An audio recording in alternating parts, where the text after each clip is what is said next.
Isso. Vamos orar e depois iremos para a meditação. Oremos. Senhor nosso Deus e Pai querido, muito obrigado pela bondade do Senhor em nossas vidas. Te agradecemos, ó Pai, pela oportunidade que o Senhor nos deu de podermos louvar Teu santo nome e pedimos agora, Senhor, pela meditação de Tua santa palavra, que o Teu Santo Espírito possa nos dirigir cada palavra, pensamento, todos possam compreender a Tua palavra e também colocar em prática para a glória do Teu santo nome. Nós oramos em nome do Teu Filho amado, nosso Senhor e Salvador Jesus Cristo. Amém. Pois bem, irmãos, nós estamos fazendo uma série de estudos no livro de Mateus, o Evangelho de Mateus. Domingo passado nós fizemos uma introdução ao livro de Mateus e hoje nós vamos dar início ao capítulo 1, estudando assim o capítulo 1 com alguns detalhes a mais, certo? Mateus 1.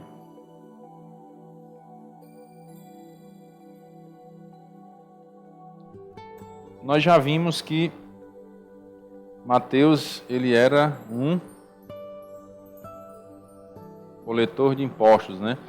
Muito bem. Vimos também que o livro de Mateus, né, o Evangelho de Mateus, ele foi escrito para um povo específico. Que povo era esse? Os judeus, né?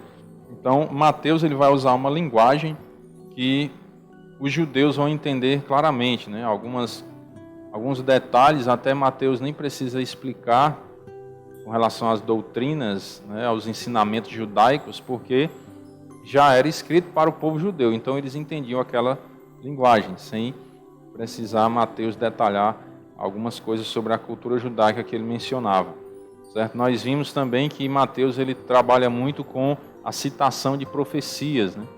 A citação de passagens do Antigo Testamento, porque como era para o povo judeu, os judeus conheciam muito bem o Antigo Testamento, então ele citou, né, várias passagens do Antigo Testamento para dar credibilidade ao que ele estava escrevendo, né, aos leitores que eram os judeus, certo? Então essas características comprovam que realmente Mateus foi escrito aos judeus. Não que os gentios não possam ler, né, mas é uma linguagem mais judaica, podemos dizer assim. Alguns estudiosos até dizem que o original do livro de Mateus ainda foi escrito em hebraico, né, porque o Antigo Testamento ele foi escrito em hebraico, a língua original, certo? E o Novo Testamento em grego. E alguns estudiosos defendem a ideia que Mateus ainda foi escrito em hebraico, o seu original, visto que o público-alvo eram os judeus, certo? Mas só questão de conhecimento teológico aí, tá bom? Pois bem, nós observamos que ele inicia aqui com a genealogia, certo? O livro da genealogia de Jesus Cristo. Esses antivírus ficam perturbando a gente. Pois bem. Uma hora ele sai daí. E vocês lembram o significado do nome de Mateus? Quem anotou? Presente do Senhor, né? Mateus significa presente do Senhor, tá bom? E ele inicia livro da genealogia de Jesus Cristo, filho de Davi, filho de Abraão. O nome Jesus, no hebraico, ele é escrito Yeshua. Né? No hebraico é Yeshua. Isso o nome Jesus, certo? Yeshua. O significado é o Senhor é salvação. O nome Jesus significa o Senhor é salvação. No hebraico é Yeshua. Por isso que em alguns momentos vocês podem às vezes ouvir uma música em hebraico, por exemplo, e dizer assim, Yeshua HaMashiach. Por que é Yeshua HaMashiach? Yeshua é Jesus e Ha é o artigo, né? O e Mashiach é Messias. Então Jesus, o Messias, ou seja, o Senhor é salvação. O ungido, porque Cristo significa justamente isso. Jesus Cristo. Jesus é Yeshua no hebraico.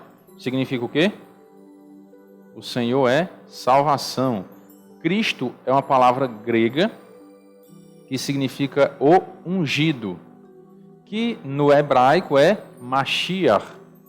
Transliterado aí para o português fica Messias, certo? Cristo, aí no hebraico podemos dizer Messias, para ficar melhor de nós entendermos. Então, Cristo e Messias, quando vocês ouvirem falar na Bíblia, o Cristo, o Messias, é a mesma coisa, certo? Significa o quê? O ungido, certo? O ungido, que é o Redentor e o Salvador. Você observa que Mateus não detalha o porquê que ele menciona Jesus Cristo como filho de Davi, né? Por quê? Porque os judeus já entendiam essa colocação. Você observa que é uma explicação que Mateus está dando. Na língua portuguesa, você vem escrevendo alguma coisa, e de repente você põe algo entre vírgulas. Ali é uma explicação que está sendo dada. E aqui Mateus está explicando, o livro da genealogia de Jesus Cristo. Filho de Davi, filho de Abraão.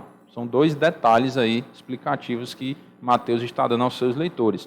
Como o público-alvo eram os judeus, eles entendiam já essa linguagem. Às vezes nós, gentios, né? Ninguém sabe, pode ter algum judeu por aqui, né? Mas nós, às vezes, não entendemos. Mas por que Mateus quis dar essa ênfase, né? Filho de Davi, filho de Abraão?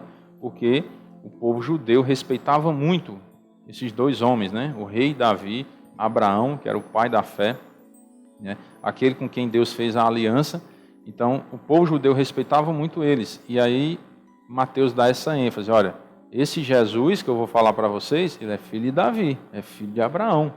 Ele é dessa descendência aí, de Abraão e de Davi, certo? Então, esse filho de Davi era um título aí messiânico, os judeus entendiam o que era isso, certo? Filho de Abraão, ele vai traçar aí uma linguagem real, né? Uma linhagem real até o início da nação da aliança abraâmica, quando Deus fez aquela aliança com Abraão lá em Gênesis 12. Então, os judeus entendiam muito bem o que era isso, né? Era Jesus Cristo, que era filho daquele homem com quem Deus fez a aliança lá em Gênesis 12. Ora, disse o Senhor a Abraão, sai da tua terra, da tua parentela e da casa de teu pai, e vai para a terra que te mostrarei. De ti farei uma grande nação, e te abençoarei e te engrandecerei o nome. Se tu uma bênção.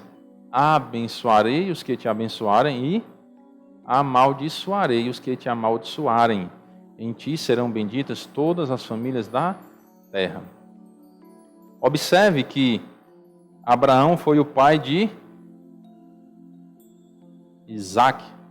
Isaac foi o pai de Jacó. Jacó teve o nome mudado para Israel, né?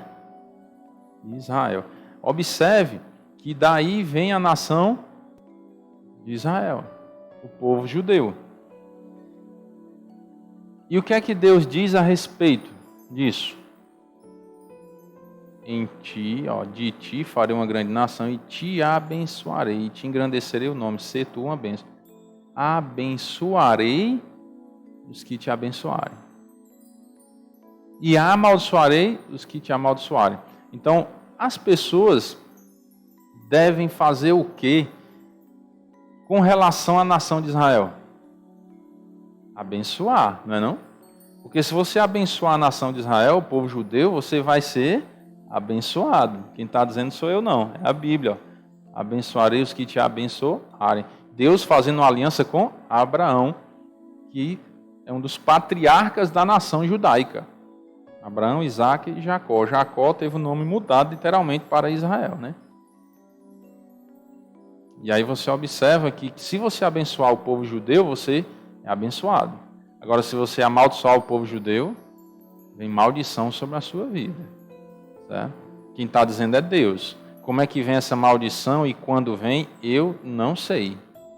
A Bíblia não diz nem como, nem quando, mas virá um dia. E aí você pode, às vezes, ficar em desespero nesse momento e pensar assim, irmão, mas um dia eu amaldiçoei Israel, eu não sabia disso. E agora, como é que eu me livro dessa maldição? Como é? Arrependimento. É só você se arrepender e confessar a Deus. E Deus lhe perdoa. Certo? Não sei se você vai ser totalmente livre da maldição. Não sei, né? Porque dependendo de como foi a sua maldição contra o povo judeu, pode ser que alguma coisa ainda fique de castigo, né? Não sei. Você vê que Davi cometeu aquele pecado, né, de adultério com Batseba. Quando ele caiu em si, ele se arrependeu, não foi? Mas mesmo assim ainda veio punição sobre ele. Que foi algo muito terrível que ele fez, né? Além de adulterar, né, com Batseba, ainda tramou a morte do marido dela. Então foi duas coisas aí muito cruéis, né? E Deus sabe como tratar as coisas. Poderia ter sido muito pior. Às vezes a gente diz, rapaz, mas ele não se arrependeu, ainda perdeu 4 filhos. Poderia ter sido pior, não? Poderia ter perdido todos os filhos. E também morrido, né? Mas aí Deus ainda foi misericordioso e só deixou ele perder 4 filhos ali, né? E ainda teve muitas bênçãos a partir da prole aí de Davi, certo? Inclusive o nosso Salvador, né? É da linhagem de Davi, podemos dizer assim. Vamos voltar lá para Mateus. Versículo 2. Abraão gerou a Isaac, Isaac a Jacó, né? Jacó a Judá e a seus irmãos.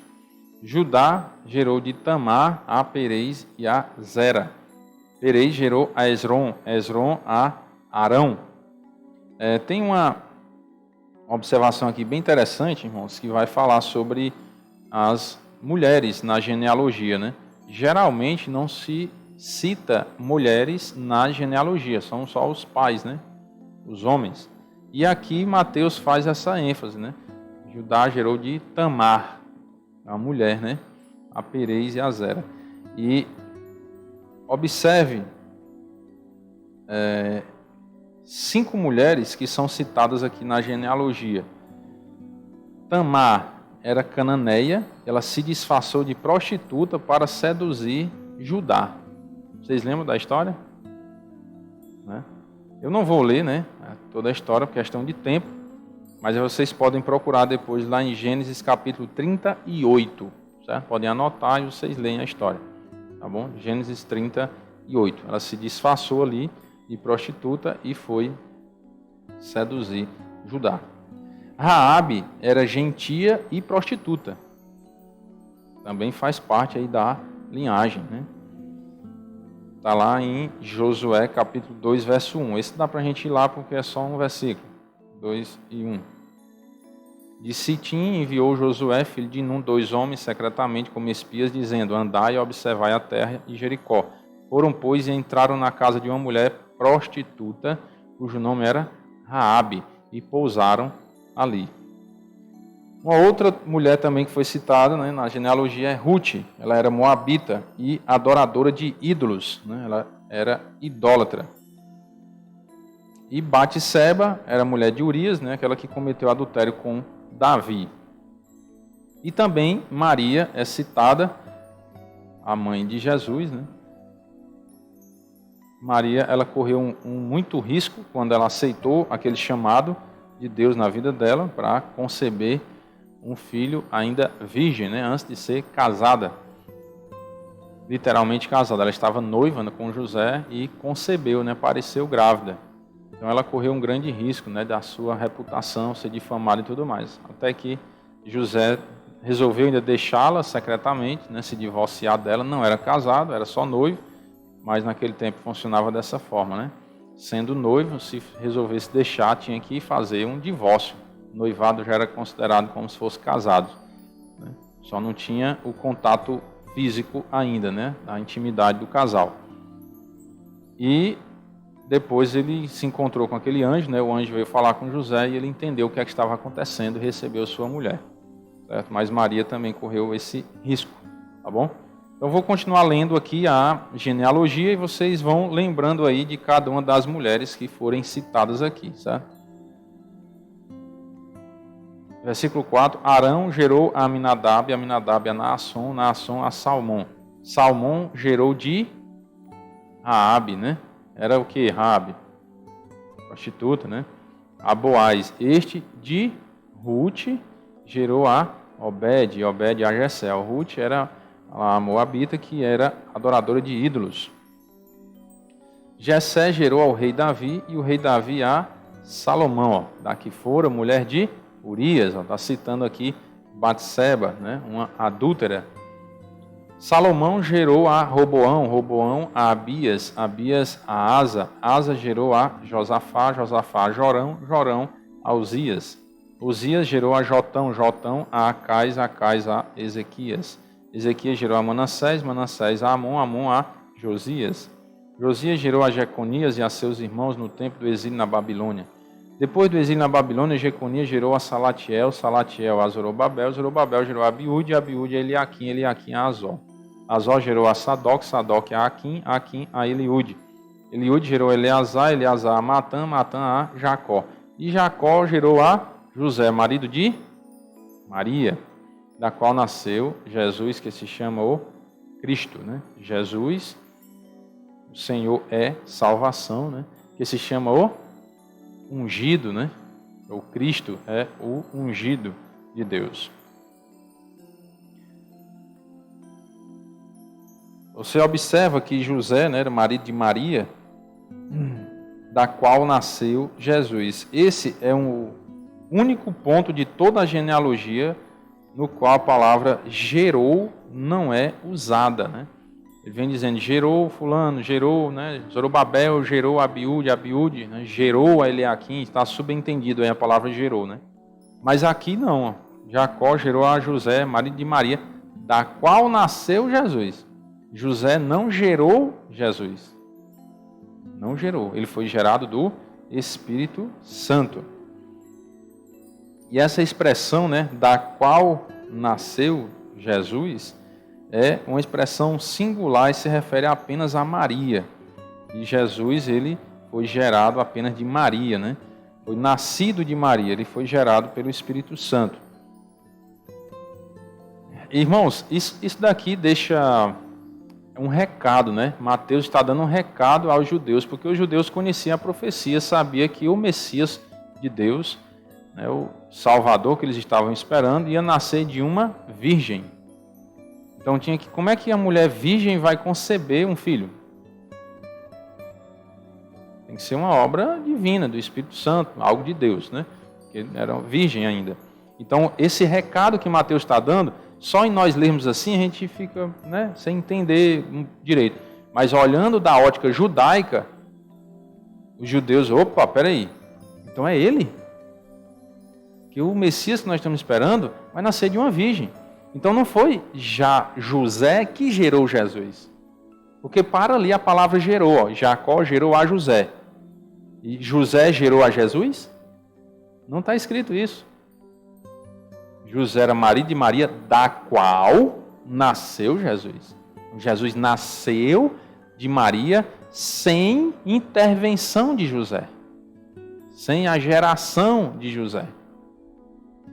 Entenderam agora? Quando o judeu lê isso, ele... Então esse é o Messias que nós esperamos? Porque ela era virgem quando concebeu, né? Da qual nasceu Jesus. Ela era virgem. Não teve a geração de José. Não teve a participação dele nesse filho. Certo? Jesus não era literalmente da linhagem de José, mas a genealogia estabelece o direito de Jesus ao trono de Davi como herdeiro legal de José, né? Então, José era pai adotivo de Jesus, não era pai biológico, né? E esse fato dele ser o adotivo de José dava o direito a ele do trono, né, de Davi, porque ele era herdeiro legal, né? Ele foi criado, foi educado, né, por José. Jesus foi educado por José e assim Jesus tinha o direito do trono de Davi, certo? Por isso que ele era chamado filho de Davi, filho de Davi. Lá no versículo 1 nós já lemos isso também, né? Livro da genealogia de Jesus Cristo, filho de Davi. Mas ele era literalmente, tinha o sangue de Davi correndo nas veias? Não. Certo? Mas ele tinha esse direito por ter sido educado por um dos filhos de Davi, que era José, marido de Maria. De sorte que todas as gerações, desde Abraão até Davi, são 14. Desde Davi até o exílio na Babilônia, 14. Desde o exílio na Babilônia até Cristo, 14. Né? Ora, o nascimento de Jesus Cristo foi assim: estando Maria, sua mãe, desposada com José, sem que tivessem antes coabitado, achou-se grávida pelo Espírito Santo. Aqui vai falar da concepção de Jesus. Né?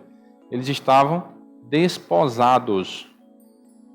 Eles não estavam casados, eles estavam noivos, né? José e Maria.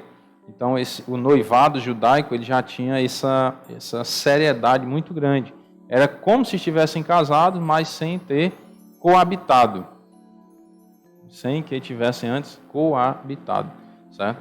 Não tinham como Maria gerar de José um filho, porque eles não eram casados ainda, eram só noivos. Estavam desposados. E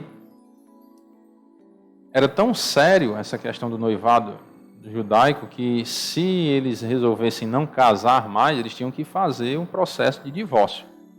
Né? Normal, como se já fossem casados.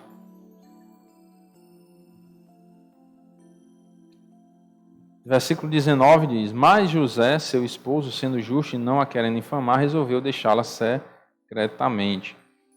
A pena para o adultério naquela época, né, era o apedrejamento. Se você observar Deuteronômio 22 e 23, você vai ver isso. Deuteronômio 22 e 23. Ó. Se houver moça virgem, desposada, né, noivo, e um homem a achar na cidade e se deitar com ela, então trareis ambos à porta daquela cidade e os apedrejareis até que morram. A moça, porque não gritou na cidade, e o homem, porque humilhou a mulher do seu próximo. Assim eliminarás o mal do meio de ti. Então, o adultério aí, nesse caso, era punido com apedrejamento, certo? E observe, irmãos, que Deus é muito justo. Muito justo. Nesse caso, o homem encontrou a mulher lá na cidade e se deitou com ela. Por que a mulher também tinha que ser apedrejada e não só o homem? Porque ela não gritou, né? Ou seja, ela queria também, certo? Ela era noiva e concordou em se deitar com outro homem que não era o noivo dela. Entenderam? Continua lendo para ver, ó. Porém, se algum homem no campo achar moça desposada e a forçar e se deitar com ela, então morrerá só o homem que se deitou com ela. Deus é justo, certo? Deus é justo. Aqui nós estamos falando no caso de estupro, né? Um caso de estupro, onde que a mulher foi forçada, ou seja, ela não queria e foi forçada, o cara deve morrer. Certo? A punição é essa, a punição bíblica. Por que hoje não tem essa punição? Porque as leis do mundo, infelizmente, algumas delas, não vou dizer todas, né, que eu não conheço todas, não sou advogado, mas muitas delas não concordam com as escrituras, não são alinhadas com a Bíblia. Mas um estuprador, ele era para ser morto diante da lei de Deus, certo? Porque é um crime hediondo, terrível, um negócio desse, né? Aí ele diz, a moça não farás nada, ela não tem culpa de morte, porque como o homem que se levanta contra o seu próximo e lhe tira a vida, assim também é este caso, né? Pois bem, só para a gente ampliar aí o conhecimento com relação à justiça de Deus, né? Lembrar que ele é justo. A retidão de José significava que ele também era misericordioso, por isso não queria difamar Maria. Então nós vemos lá em Mateus 1 e 19, né? José quis deixá-la secretamente. Esse deixar secretamente era já o divórcio, é como se ele estivesse pedindo o divórcio, mas ele não queria fazer um alarde, né? Ele queria ficar ali na surdinha, só simplesmente se divorciar de Maria e ponto final, né? essa palavra sendo justo, né, esse termo, é um hebraísmo que sugere que José era um verdadeiro crente em Deus, que por isso foi declarado justo e que obedeceu cuidadosamente à lei, né? Ele obedecia à lei de Deus. E quando diz que ele queria deixá-la secretamente, era realmente o divórcio de forma legal, né? Ele queria realmente se divorciar dela. Não dá, você me traiu, então não dá para a gente viver junto. Só que aí veio e apareceu o anjo, né? E resolveu esse problema. Enquanto ponderava nestas coisas, né? Ele disse, vou me divorciar de Maria. E pronto, estava pensando nisso. Eis que lhe apareceu em sonho um anjo do Senhor, dizendo, José, filho de Davi, não temas receber Maria, tua mulher, porque o que nela foi gerado, agora fala de ser gerado, né? Cristo foi gerado não por José, mas pelo Espírito Santo. E aí ele vem explicando, né? Ela dará à luz um filho, lhe porás o nome de Jesus. O que é que significa Jesus? O Senhor é salvação. Então, José entendeu. Opa! Então, a minha esposa, né, a minha noiva, é que vai gerar o ungido de Deus, né? A salvação que nós estamos tanto esperando. Ele entendeu a mensagem, né? Porque ele salvará o seu povo dos pecados deles, né? Do pecado do povo, não do pecado de Jesus, porque ele nunca pecou. Ele veio para salvar o povo dos pecados do próprio povo. E assim conceder a salvação, porque o próprio nome dele já é isso, o Senhor é salvação. Então, Jesus significa justamente isso, né? Salvador, ele veio para fazer isso. Versículo 22, ora, tudo isso aconteceu para que se cumprisse o que fora dito pelo Senhor por intermédio do profeta. Eis que a virgem conceberá e dará à luz um filho, e ele será chamado pelo nome de Emanuel, que quer dizer Deus conosco, né? Emanuel quer dizer Deus conosco. E aqui você observa já Mateus relatando isso, né? Tudo isso aconteceu para que se cumprisse o que fora dito por intermédio do profeta. Ele vem citando várias e várias profecias. Ele cita aí mais de 60 vezes o Antigo Testamento. Mais de 60 vezes. Que é para deixar claro para os judeus que realmente essa história que ele está contando, o Evangelho aqui, a respeito de Cristo, tem embasamento lá no Antigo Testamento, nas profecias. Vamos observar aqui algumas profecias. Abra sua Bíblia em Mateus 2:15.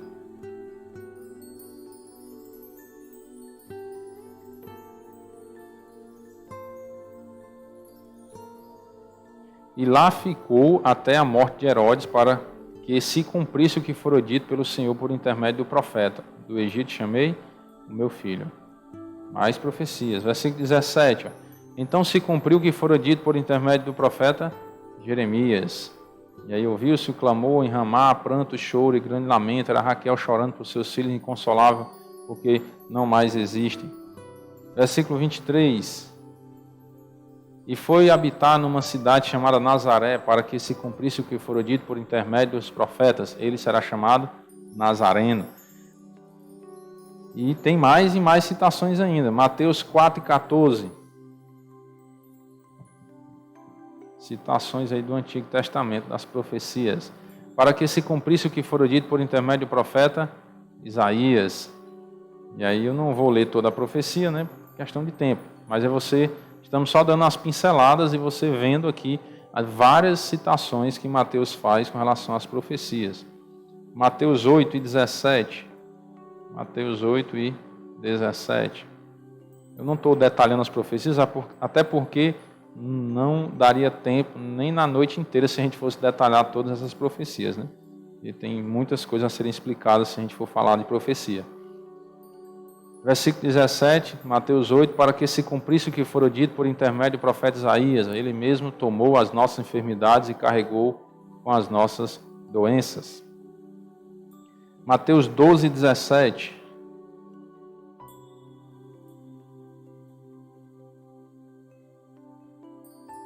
Para se cumprir o que foi dito por intermédio do profeta Isaías. Mais uma profecia, né? Mateus 13 e 14. De sorte que nele se cumpre a palavra de Isaías: ouvireis com os ouvidos e de nenhum modo entendereis, vereis com os olhos e de nenhum modo percebereis. Se cumpre de novo mais uma profecia, a de Isaías, versículo 25, Mateus 13, 25. Mas enquanto os homens dormiam, veio o inimigo deles, semeou o joio no meio do trigo. Acho que anotei errado aqui a referência.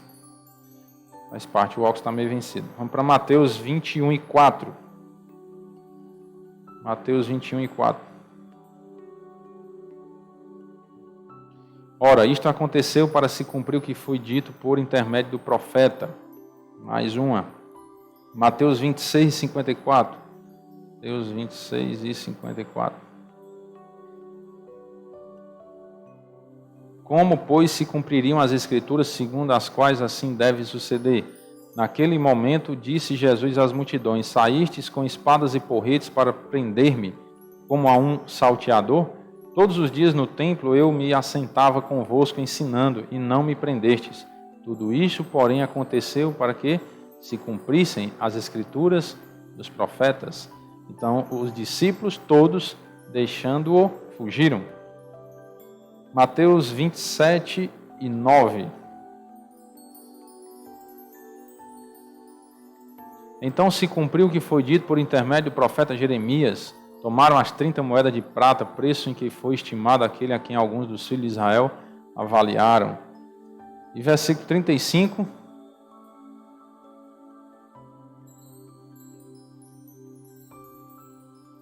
Depois de o crucificaram, repartiram entre si as suas vestes, tirando a sorte. Isso também estava profetizado, né? Iam lançar sortes sobre o Messias, o Cordeiro de Deus. Então, irmãos, nós observamos aí a comprovação, né, de várias profecias sendo citadas por Mateus. E tem mais, tem várias outras, são mais de 60 citações do Antigo Testamento que ele faz no livro de Mateus, certo? Para dar credibilidade aí para os judeus ao lerem esse evangelho, que realmente esse Jesus que nasceu lá de Maria era o Messias que eles tanto esperavam, né? O Mashiach, que é o ungido de Deus que viria ao mundo para salvar a humanidade dos seus próprios pecados. Jesus foi o cumprimento dessa profecia e ele é apresentado no livro de Mateus para um povo específico, com uma linguagem específica. Nós vemos com isso, irmãos, a importância de você ler a Bíblia buscando mais conhecimento panorâmico do que acontecia naquela época. Não é você ler a Bíblia, só abriu aqui e ler. Você tem que ter um conhecimento panorâmico, né?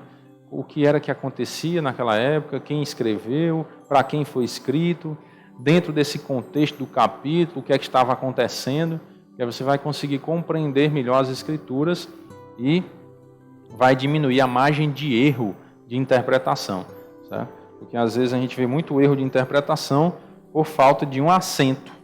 O cara leu a palavra sem o acento. E aí pode dar um erro de interpretação grande por causa de um acento. Uma vez foi gerado um problema muito grande por conta disso, né? O cara interpretou a Bíblia dizendo que tinha que ir lá e adulterar com a mulher.